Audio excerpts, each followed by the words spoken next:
So, salamat din po sa Panginoon, siyempre sa araw-araw sa paggabayan. And I thank God na nakatin din po ako sa Leaders Convention yesterday ba yun? Yung isang house.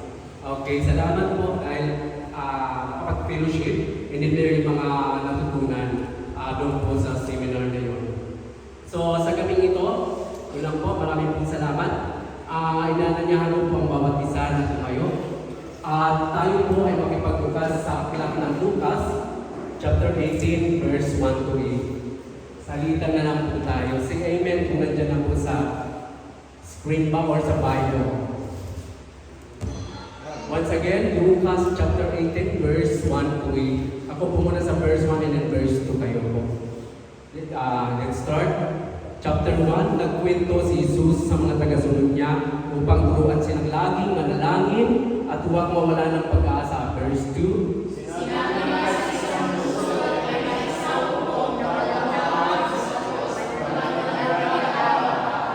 Verse 3. Sa bayang ding iyon ay may isang biyuda na palaging pumunta sa hukom at nagsasabi, bigyan niyo po ako ng katarungan at ipagtanggol niyo ako laban sa mga kaaway ko. Verse 4. Pinagyan siya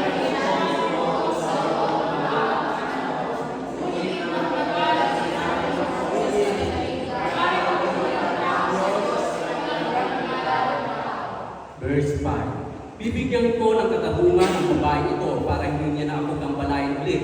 Dahil kung hindi, iinisin niya ako sa kapaparito niya. Verse 6. at nagtutulong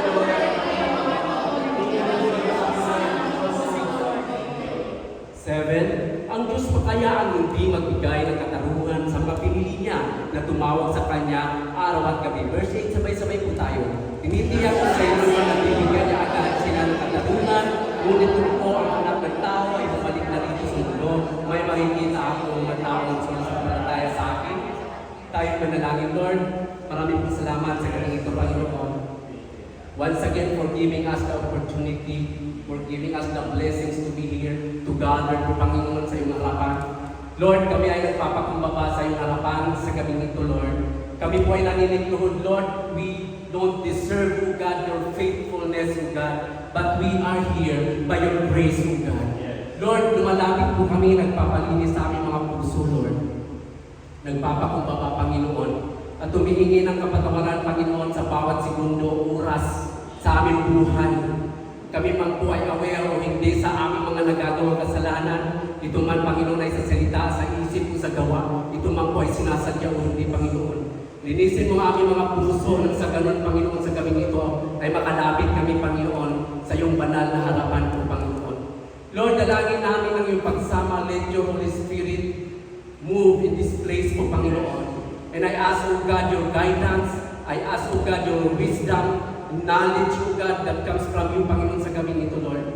Apart from you, we can do always nothing, O God. Lord, everything, we rely on you po, Panginoon. Kami po ay nakakatayo sa harapan.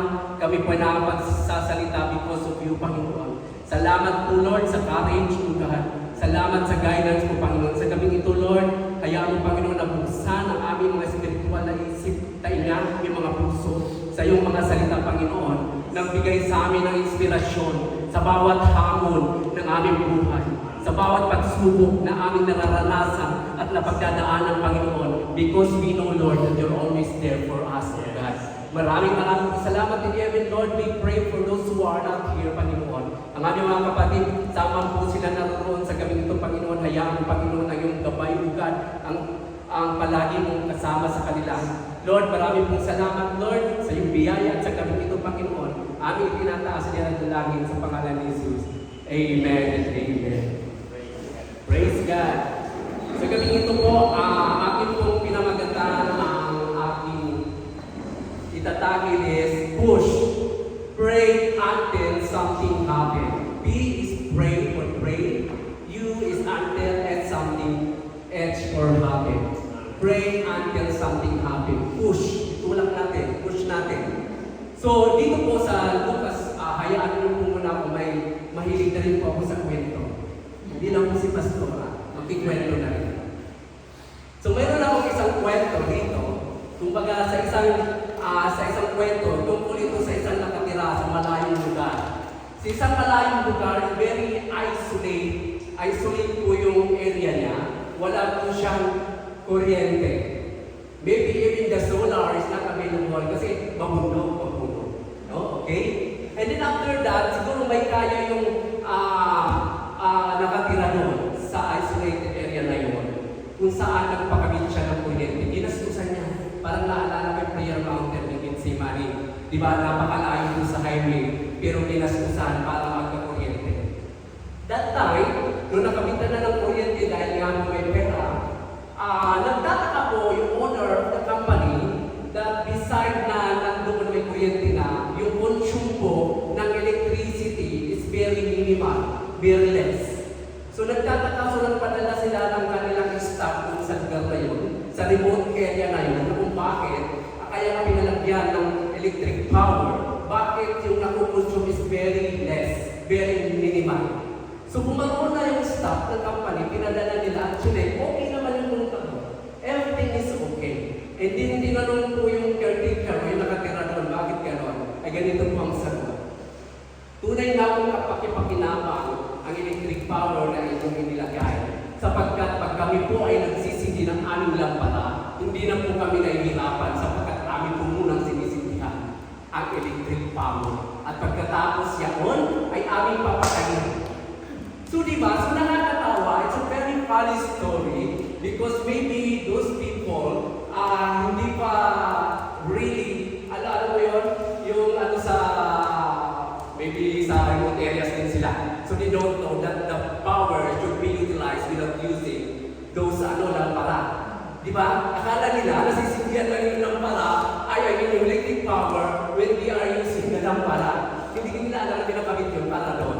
So ganun din po, bakit ano po ang related ng kwentong ito sa ating buhay? So mahalin po lang po itong kwentong ito sa ating buhay, sa ating espiritual na pamumuhay. Bakit po? We believe by the Word of God, we are praying, amen, but we don't utilize. Amen? Sometimes we are praying and asking for anything that God sometimes don't answer your prayer. Naniniwala po tayo, pero hindi po yan na-utilize. Naniniwala tayo sa promise ng Bible that whoever asks in my name, and it shall be given unto you. Amen. Naniniwala tayo, but sometimes you know what happened? We discourage. We are praying for something and it don't happen immediately or quickly in our lives. We discouraged, right? But we are praying. Sino po dito yung may mga prayer na matagal na hindi pa sinasagot ng Lord? Nararanasan niyo pa yung discouragement? Na parang minsan tinatanong niyo, Lord, totoo bang nakikinig ka sa akin? Di ba? I'm doing my best. I am in the ministry. Parang sinisingin natin si Lord. We are doing the ministry dahil sa kanyang ama. We are doing this ministry in our service to God because we love God. Amen. Hindi po na tayo nag-ministry para yung panalangin natin ay sagutin. Gusto ko to Lord, kaya ako naglilingkod sa iyo. Para kung we are doing something because we are expecting something. Parang nagkakasingilan. Di po ba? So ginagawa natin yung paglilingkod dahil mahal natin ang Diyos. We are happy that we are serving Him. Sa ating buhay, we are happy dahil tayo masaya. We are happy because we are worthy that we are doing that we know that our life is not worthless. Because you know, our life is useless or worthless if we are not doing anything in serving God. Amen. Para lang tayong hangin dyan sa mundo na we are not believing in Christ and we are not doing something and we are doing the worldly things. And what can next happen? So yun po, yung ng kwento. Sa ating pagbabasa, sabi dito, mapapansin po natin that God, Jesus Christ, want to emphasize yung pananalangin na hindi lang basta praying, kundi huwag namang hinawak ang panalangin natin sa Panginoon. Talagang minsan nakakatamad mag-pray, lalo na't pagod ka. Diba? ba? Tanggap natin yun. At that was the time na, alam mo, na we are in a fire. Most of the time, our spiritual life is weak. Di ba? Lalo na kung talagang hindi tayo nag-focus sa presensya ng Lord. Hindi ko natin nararanasan yun. Wala tayong fire. We are not motivated to do, to pray something. So anong aral ang pwede natin matutunan sa babae? So balikan po natin yung Lucas chapter 10 verse 1 to 8 kung saan yung byuda po ay nangungulit doon sa room. At according yung judge sa'yo yung room na yun, ay walang pinaniniwala ang Diyos at walang iginagalang ng mga tao. Sobrang sungit. Pero alam niyo po, dahil sa kakulitan ng babaeng palo na yun, nakulitan siya. Sige na, pagbibigyan kita para hindi ako magambal. Ano po, paano natin may relate ito sa ating Diyos? Minsan sa ating buhay, pray tayo for over years. Pray tayo ng pray. Yung pala yung gusto ni Lord. Yung nangungulit ka. At sasabi ng Lord, sige na, pagbibigyan kita ang ulit mo anak. Di ba? Para yung mga alam mo natin, bigyan mo ulit, wala pa tayong budget, anak. Sige na, di ba? So ganun. Para kang ulit mo every time na pupunta ka sa isang lugar na yung salon na yan, gusto mong pabili ng iyong anak. At maaawa ka nila. At yung mga taong gustong bilhin at magmamayli, maaawa ka nila. O di ba? So, ganun. Pag mahal tayo ng Diyos, sa kapukulit mo, ay ibibigay niya ang nais. As long as ito ay para sa kabugihan. Kaya minsan din, huwag matigas ang ulo kasi yung pinagpapray natin ay hindi makakabugi sa atin. Alam na Lord eventually, alam ng Lord in the future what will happen kapag ibinigay niya yung prayer. Ang mahalaga po rito, yung according sa will ng Lord. Na pag sinabi mo, ito yung kalooban ng Diyos, ibig sabihin na pangyari at sinagot yung panalangin mo. Bakit? Will ni Lord eh. Pero kung pinipilit yung sarili mo, pray ka for over the years, ay hindi kalooban ng Lord, ay gusto mo yung kalooban mo masunod. Amen? So yun, ang nais dito ng Lord na we are praying for decades, we are praying for many years, at hindi sinasagot. Talagang madi-discourage tayo. Di ba? Maraming tumatalikod sa paglilingkod sa Diyos. Nagtatampo ka, para ka isang bata na hindi pinagbigyan ng iyong magulang na magtatampo ka, mag-quit ka. So ano yung tatlo dito? Mayroon ng tatlong push. Pray until something happens. Number 1, instead of worrying, sabi ganon, alam po natin na panahon yun ng mga Diyos. Yung time na yun, yung babae ay Diyos po siya. And yung mga babae during that time, sa mga Diyos po, wala po silang home. Wala silang power. Wala silang power kundi naalala ko yung mga yung mga asawa ng Arabo. Alam niyo po, ang mga babae, wala silang power. Kahit na mag-drive ng sasakyan, they don't have the power. They don't have the right. So, they have driver. Ang driver po doon, ang OFW ng Pilipino ay babae. Bawal po lalaki kasi ang Arabo ay sinuso. Okay? Lalo na po sa Saudi, ang mga babae is useless. Nasa bahay lang. Kaya pag lalabas po sila, kahit mata nakatakip. Very strict po sa Saudi, may takip po ang mukha niya.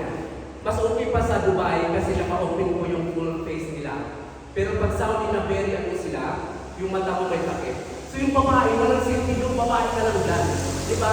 Pag gusto ka ng anong lalaki, susunod ka lang sa kanya. Unlike sa atin sa Pilipinas, babae ka minsan masiga, bayos ka. Diba? Marami ka na naman, kaya wala tayong babae ang natin. Sayang.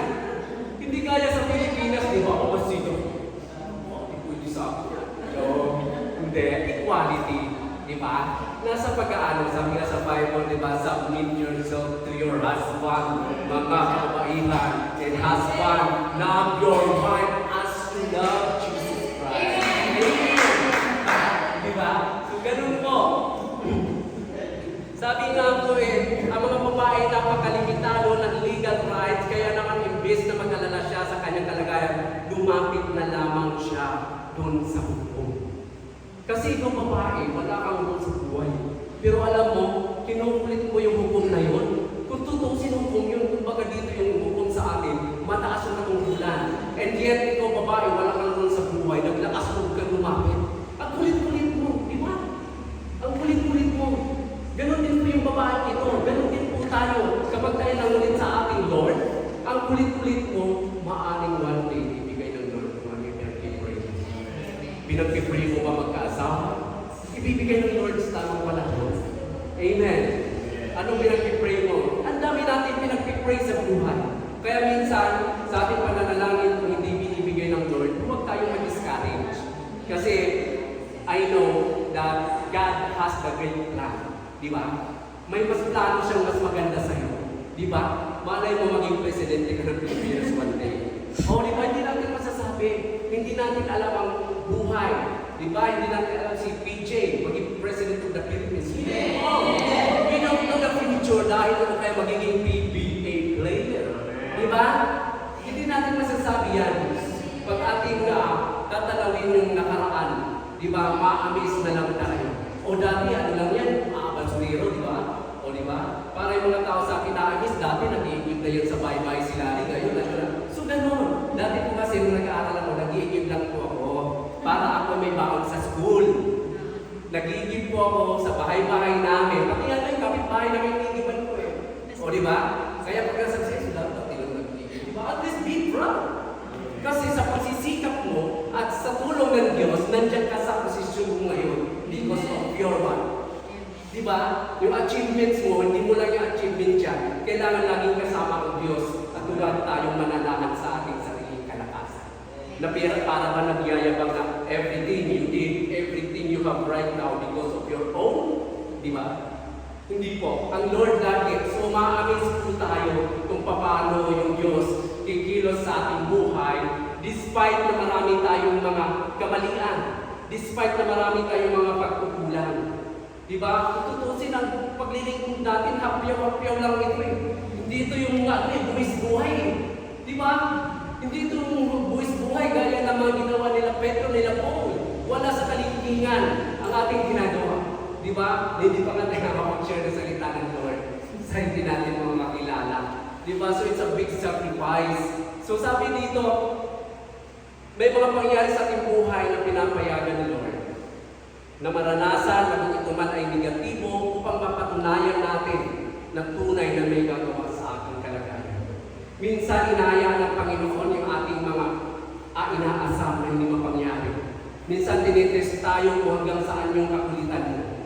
Hanggang saan ka maulit. Meaning to say, kapag ikay makulit, you have the faith. Amen. Then kung wala kang faith, hindi ka maulit at mag-discourage ka at mag-quit ka na. Wala naman pala itong nagagawa. Kung may faith ka, alam kung may magagawa sila. Uulitin kita, Lord. Gagabi-gabihin kitang iiyakan. At saka uulit mo, gaya ng magulang mo, sige na. Diba? So ganun si Lord. At sabi nga po sa Philippians chapter 4 verse 6, huwag kayong mabalisa tungkol sa anumang bagay, sa halip ay hingin ninyo sa Diyos ang lahat ng inyong kailangan sa pamamagitan ng panalangin may pasasalamat. So baka naman sa ating panalangin, we're always asking. We're always praying. Hindi ka pa na marunong magpasalamat. Ang sabi dito sa Philippians 4:6, lagi tayong manalangin ng may pasasalamat. Kahit hindi pa natin natanggapin at basta ito, Lord, I claim na binigay mo na. So mayroon kang positive mindset na nagpapasalamat ka, Lord, ayon sa iyong kalooban, tinatanggap ko na, kiniklaim ko na. Diba? So kailangan laging may pasasalamat. Number 2, push instead of quitting. Sabi nga sa awit chapter 55 verse 15 to 16, kay Yahweh lang ako hihingi na sa lolo, aking natitiyak, ililigtas ako. So umaga at hapon, maging gabi rin, aking itatagboy ang mga hinaing at aking tinig ay kanyang diringgin. Okay, kay kanino lang tayo? Kay Yahweh lang tayo sa lolo. Hindi na naman dun sa ating kapitbahay, hindi na naman kay Aling Marites, ha? O, kay Yahweh. Diba, unahin natin, usually kasi po, ang human nature po, ang ating pong nature, kahit tayo yung mga believers, pag may problema po tayo, kanino tayo lumalapit? Saka close natin, saka kilala natin, kay Aling Marites. Diba? Hindi muna natin, lalo na kapag yung nandun tayo sa sitwasyon na very traumatic, alam mo yun, hindi na tayo nakakapag-isip. Ang iniisip na natin kung paano, pero hindi natin iniisip na lumuhod at humingi ng patnubay at tulong sa ating Diyos. Ganun po ang nangyayari. Masyado na tayo natataranta at si Aling Marites ang una natin nilapitan. Di ba? Ganun ang nangyayari. Ang sabi dito, tayo ay lalapit kay Yahweh at hihingi ng saklulo. Bakit? Sapagkat sa Diyos may katiyakan. May response ng panalangin. At yung kapitbahay mo, walang response siya. Di ba? Walang response. Naalala mo na naman yung po sa Facebook, huwag kayong hingi ng patupay sa mga patay kasi patay na yan. Di ba? Hindi tayo papagtubayan ng mga patay, kundi ng mga buhay. Siyempre ang ating Lord. Kasi usually ganun talaga ang mga Pilipino. Pag oras ng fiesta ng patay, sabi pa dyan, bakit ka makikipisa sa patay? Patay ka na ba? Di ba? So nakakatawa yung mga funny moments ngayon sa Facebook na naalala mo lang. Pati yung pagmumukbang nila, ang dami lang nakuha. Nagmumukbang sila, ang dami buhay. So yun. Sabi dito, napakainam na malaman ang pagsuko at pagkayaw. Hindi dapat option. Hindi dapat option yung ating pag-quit. Hindi dapat option yung ating mga hinaing. Sabi nga, to give up means to be filled with bad idea at mapupuno ng pangit na negatibong kaisipan. So pag tayo nag-give up, ang ating kaisipan ay puro negatibo. Kaya nga, sabi napakalaga to pray always, hindi ito yung marami tayong mga kabisadong prayer. Diba? Usually, sabi ko, 10 ganito, 15 ganito. So pinapahirapan po tayo, ang pananalangin sa Diyos ay nagmumula sa ating puso. Hindi po ito kailangan kinakabisado natin. Sabi ko, to have a constant desire kay Lord sa ating puso sa lahat ng oras. Diba? Sa panamagitan ng ganitong attitude, magagawa natin maging matatag sa pananalig sa Diyos sa kabila ng mga pagsubok. Sabi po dito nga, diba, maaaring tulad, sabi sa, si Peter po is a good example. Sabi nga po dito sa Matthew 14:22-30. Actually, si Peter doon ay hindi lamang lumakad sa tubig, kundi sa word ni Lord. Sinabi ni Jesus kay Peter, halika. Sabi niya, halika. Ang salitan niyo ng Diyos ang dahilan kung bakit nilakad ni Peter. So may pagtitiwala. Nandun yung pagtitiwala. Ikaw ba magtitiwala kapag kawin dyan ito sa dito? Siyempre takot tayo malulunod. So nandun yung faith niya. Ang salitan niyo ng Diyos ang dahilan kung bakit nakalakad si Peter. Sabi niya, meaning to say, kung ang buhay ay paglilingkod ay may salita ka ng Lord, ang pinangawakan mo, you don't have the reason. Amen. Kung may mga pagsubok kayo ngayon, kung may mga panalangin na hindi sinasagot, pag alam nyo, pinanghawakan nyo yung salita ng Diyos, yung mga promises niya, hindi yung tayo mag-quit sa ating buhay. Kasi usually madali po tayo mag-quit sa mga pagsubok. Madali tayo mag-quit sa mga bagay pag hindi natin nakukuha. Yung hirap na tayo. Siguro pag yung halos wala ka namang saing, hindi ka pa mag-quit. Di ba? Pero sabi nga dito, sabi panghawakan lang natin ang salita ng Lord. Di ba? Yung naranasan natin na hindi makakain ng hapon. Actually, nung bata pa ako, naranasan ko yan, nangihina ako. Di ba? Mamunta ako ng tinapay sa tindahan. Naranasan po natin yan. Di ba? Pero praise God, kasi ang lahat ng bagay yung naging hamon to motivate you sa buhay. Hindi yun ang naging dahilan yung mga negatibong nangyari or bad experiences sa buhay mo para ikaw ay maglumo, para ikaw ay mag-quit, para ikaw ay bumigay. Kundi hayaan gamitin mo as a challenge. Whatever bad experiences happen in your previous life, use it to motivate your life eventually or in the future. Hindi po natin gamitin yung mga masasama o negatibong nangyari o experiences sa buhay para tayo ay bumigay, para tayo mag-quit. Bakit? Gamitin natin para lalo tayo magsikap. Amen? Gamitin natin. Yung mga hindi natin nakukuha, gamitin natin as motivation. Naalala ko nung bata pa ako, kahit bike wala ako, meron takot, sabi ko, gusto ko magkabay. Gagawin ko ang lahat para magkabay ako. Yung mga bagay na hindi mo nakukuha, yung mga bagay na gusto mo kaya nga ngayon, na-amaze ako. Alam mo, Gabriel, hindi ako kayo ng bata. May isang turo mo lang nabibili. Hindi kami ganyan. Yung bang halos ingit ka na, hindi mo mabili dahil wala kayong pamilya. Pero hindi yun naging hamon, yung mga bagay na yun, para tayo ay maghina. Kundi yun ay naging hamon para pagsisikap sa ating buhay. Amen? May pagsisikap na may pagtitiwala at paniniwala na may gagawin ng Diyos ayon sa iyong pananampalataya at paniniwala. Dahil kung hindi ka naniniwala at ikaw ay mag-discourage lamang sa mga nangyayari, ay madali ka mag-quit. Diba? Kahit sa aspect ng buhay, kahit sa isang patimpala, hindi ka dapat mag-quit, tuloy-tuloy. Kung natalo ka, tuloy-tuloy lang, laban na. Diba? Laban lang. Diba? Ganun lang ang buhay. If you don't know, pang 10 mong salik, nanalo ka na. Diba? Hindi natin alam. At least andun yung hindi mo pagsuko. Diba? Sabi nga, ang sumusuko ay hindi nagwawag. Ay hindi sumusuko. Number 3, push instead of doubting. Usually sa ating buhay, kahit mga Kristyano na, nandun yung doubt natin. When we have doubt, we don't have faith because we don't believe in the promises. We don't believe in the word of God. Kasi may doubt tayo. Mangyayari kaya ito, sabi niya sa pamagitan ng prayer, magagawa natin mapakilos ang kamay ng Diyos na nag-ooperate ang power ng Lord sa ating buhay. Sabi niya, when we pray to God, hindi na natin kailangan mag-alinlangan. Kaya nga tayo nag-pray because we believe. Kaya nga tayo nag-pray because we have faith. So what is the reason of having doubt in your mind? Na-experience ko po ba yun na minsan nag-pray tayo na 50-50? May 50 ng doubt, may 50 na faith. So, sabi nga po, hindi ka tulad ng lupon, sabi gano'n, na nag-aalinlangan. Sabi, prayer is a special privilege given by God to a special chosen people. At ikaw mo. Yun ang pinili tayo ng Diyos, kaya ka nandyan, kaya tayo narito, kaya ka nasa ministry. Ginamit ka ng Lord because we believe that we are called by God with the purpose. Amen? And do you think being a servant of God, yung pagtitiwala, yung favor ng Lord, do you think hindi ibibigay sa atin?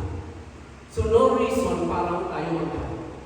Always remember that we are the children of God, and being a child of God, whatever we ask sa kanyang tamang panahon, whatever we ask according to our faith, whatever we ask according to His will, ay mapangyayari. So do not be discouraged. Do not quit. And do not have double-minded or doubt in our mind. So yun. 7. Wala, kunti lang ako, conclusion na ako. So yun, di ba? So what po tayo magdadahal? Kasi usually po yung doubt, ayaw po yung hindi na pangyayari ng ating mga desire. Pero huwag natin ipipilit, ika nga yung gusto na natin. Ang lahat ng bagay mapangyayari po ay kung kalooban ng ating Lord. So conclusion po, Santiago chapter 1 verse 6 to 8. Sabi dito, subalit ang humihingi dapat manalig. So ibig sabihin ang humihingi dapat ay manalig. Kung wala kang pananalig, it will not happen. Dapat manalig, huwag mag-alinlangan. So huwag tayong mag-alinlangan. When we are praying, dapat ay wala tayong doubt. Sapagkat ang nag-aalinlangan ay parang alon sa dagat na itinataboy ng hangin kahit saan. So focus tayo. Diba? Wala kasi yung mindset natin hindi na mag-focus eh. Pag sinasabi dito, kung may doubt ka, parang hangin tayo ng alon sa dagat na kung saan tayo dali ay naroon. So dapat tayo gaya ng isang nakikita nyo yung mga racing na horses, may mga takip dito. Kasi focus lang straight. Focus lang sa iyong goal, sa iyong ini-aim. Huwag palingon-lingon, huwag pakanan-kanan. Focus lang tayo. Sabi nga always, yung ating laging doon sa Panginoon kung anong ini-aim natin. Huwag kung umasang tatanggap ng anuman mula sa Panginoon ng taong pabago-bago ang isip. Ayun pala yun. Kaya naman pala minsan hindi sinasagot yung panalangin natin kasi pabago-bago ang isip. Di ba? Unang pinag-pray Lord, gusto ko ng iPhone. Ay, huwag na lang. iPhone 15 na. 14. Nalilito ang Lord eh. Ano ka talaga gusto mo? Focus tayo. Di ba? Huwag na lang. Huwag dumating na lang iPhone 20 tsaka nagkabibigyan. Hindi na patagal. Hindi. So yun.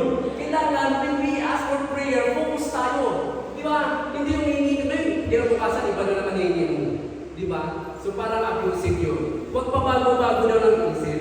Sabi, so we need to focus on God, kung sino siya, kung ano ang ginagawa niya, at kung paano siya kumikilos sa tao na titiwala sa kanyang lubos.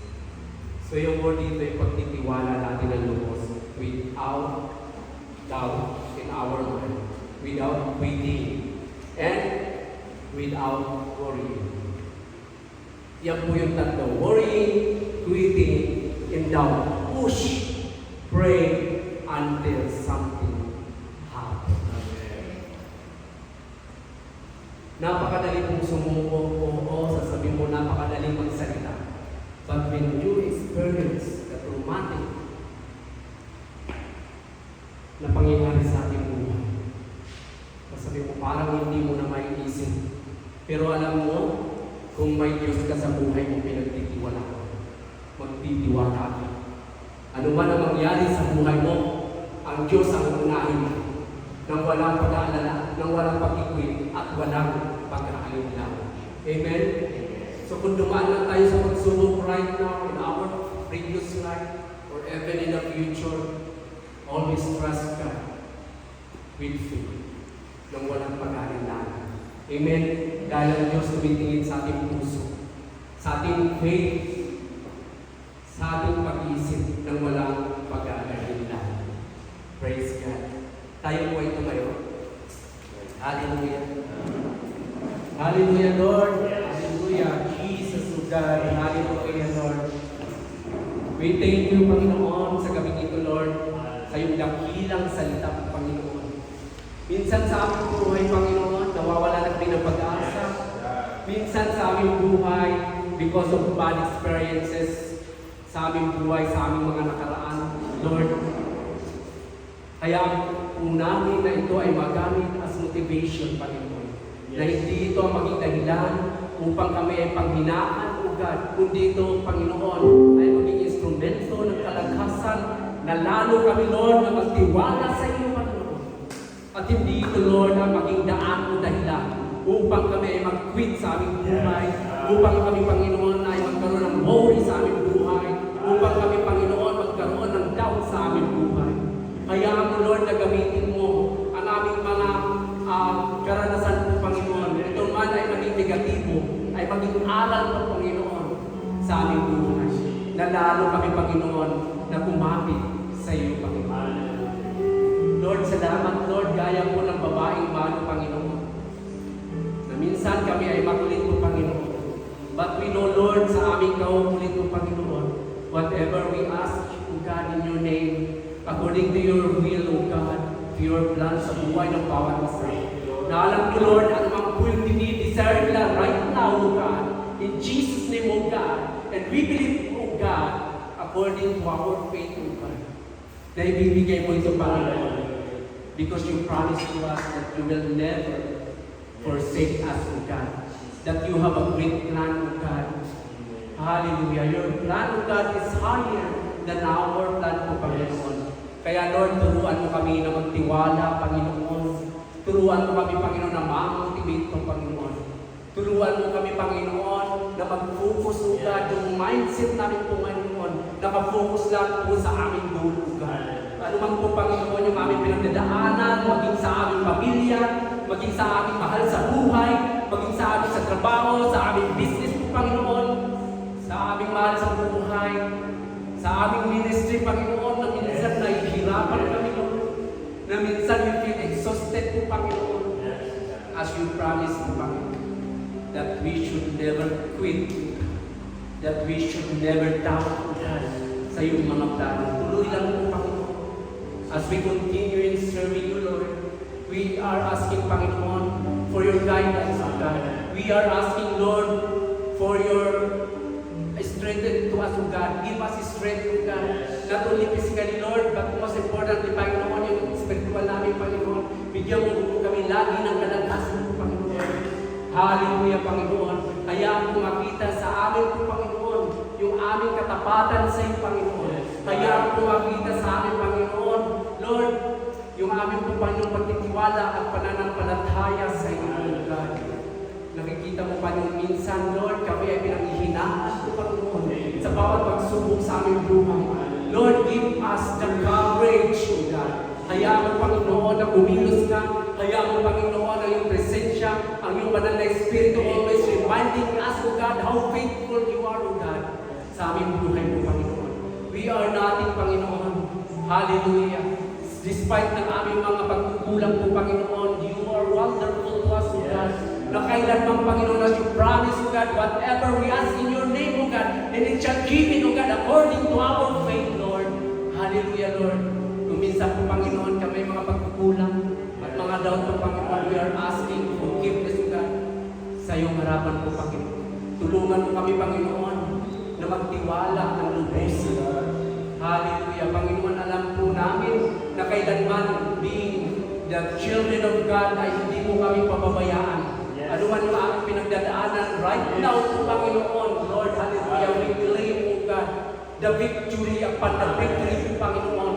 If we are praying for healing, O God, we are praying for healing, O God, for you are Jesus Christ, the great healer, O God. If we are praying financially right now in the name of Jesus, O God, continue po, Panginoon, ipagkaloob mo ang kanilang pangangailangan because alam po namin, Lord, nagagamit kayo ng mga instrumento para maibigay po, Panginoon, yung desire ng bawat isa po, Panginoon. Nakikita mo, Panginoon, sa bawat isa sa amin ang kanilang dinidesire. Nakikita mo, Panginoon, sa bawat isa sa amin, ano man yung mga pagsubok, yung pinagdadaanan namin, Panginoon. But Lord, hallelujah, patuloy kami kumakapit, Panginoon. Na hindi kami mag-quit and we don't quit, Panginoon. We don't have doubt in our minds, Panginoon. But instead, we are always in focus, Panginoon, na may gagawin ka. Something great will be happen, Panginoon. Marami po salamat sa gabi nito. Muli, Ama, dalangin namin po, Panginoon, na